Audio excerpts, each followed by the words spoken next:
আমার চলতে হবে। আমার চলে কি উদ্বুদ্ধ হয়ে তখন আমার সাথে সংস্পর্শে যারা, তারাও এরকম করে ভাববে। এইভাবে করতে হয়।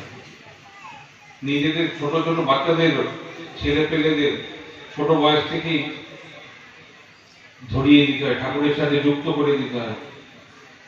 ছোট বয়স থেকে, একেবারে আদৌ বয়স থেকে ইষ্টবিধি করানো শেখাতে হয়, নাম করানো শেখাতে হয়, প্রার্থনা করানো শেখাতে হয়। নিজেরা নিষ্ঠা সহ প্রার্থনায় বসতে হয়। দুই বেলা পারিবারিক ভাবে সবাই সমবেত হয়ে এক জায়গায় বসতে হয়। এইভাবে পারিবারিক বাঁধনটা আরো মজবুত হয়। সবাই মিলে এক জায়গায় বসে প্রার্থনা করা, সবাই মিলে একযোগে চলা, এর মধ্যে দিয়ে পারিবারিক একতা, পারিবারিক বন্ধন আরো মজবুত হয়। তখন কত ভুল বোঝাবুঝির যে অবসান হয়, মানুষের চলন কত স্বচ্ছ হয়ে ওঠে। আর এই ফলে কি হয়, সব থেকে লাভবান হয় আমাদের বাড়ির ছোট ছোট বাচ্চা কাচ্চাগুলো।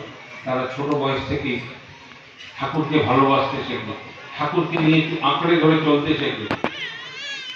তারা আমাদের থেকেও আরো বড় মানুষ হয়ে উঠতে পারে, তাদের সম্ভাবনা আরো বেড়ে যায়। জন্মগতভাবে তাদের সম্ভাবনা তৈরি হয়। তাদের সন্তানরা তারা সংস্কার নিয়ে জন্ম নেয়। এইভাবেই তো সুসংস্কারের পরিবেশ তৈরি হয় জগতে।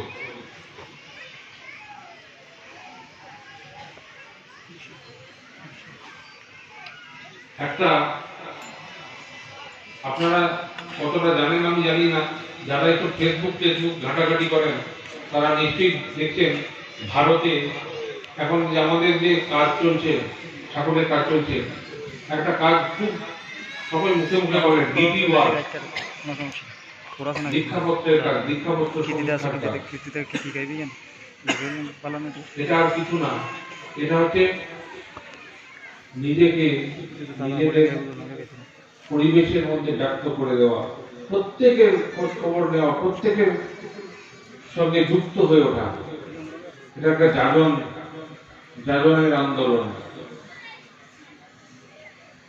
আচার্যদেবের আহ্বানে, আচার্যদেবের ইচ্ছায় হাজার হাজার লক্ষ লক্ষ দাদারা মায়েরা ভারতে নিজেদের পরিবেশে দলে দলে, দল বেঁধে বেঁধে, মায়েরা মায়েদের মতো দল বেঁধে বেঁধে, দাদারা দাদাদের মতো দল বেঁধে বেঁধে, ছোট ছোট বাচ্চা কাচ্চারা তাদের মতো দল বেঁধে বেঁধে প্রতিনিয়ত নিজেদের এলাকার মধ্যে যাজন কাজে বেরোয়।